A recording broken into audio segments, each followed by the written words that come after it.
Recording studio Saharsa.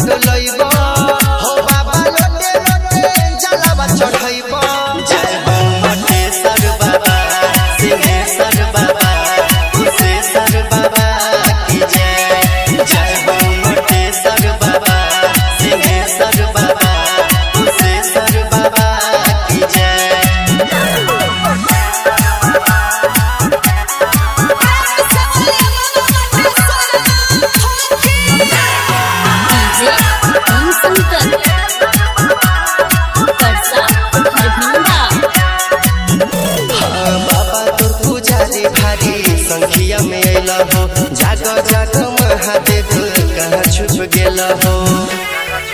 बाबा तोर पूजा दे भारी संखिया में अला हो जाग जाग महादेव कहाँ छुप गेला हो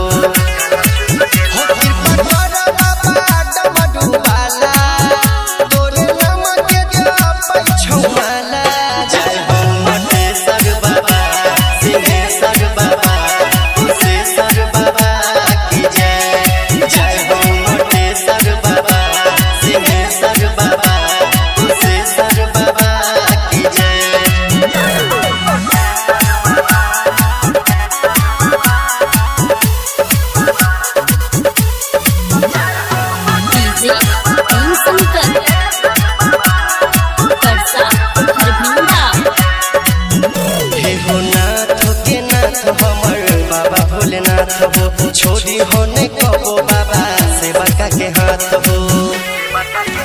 हे नाथ के नाथ हमर बाबा भोलेनाथ हो छोड़ी होने कबो बाबा सेवा के हाथ हो बाबा बजार के बारी देता सरवन सुजीत जीवन जलधारी जय हो मटेश्वर बाबा सिंहेश्वर बाबा कुशेश्वर बाबा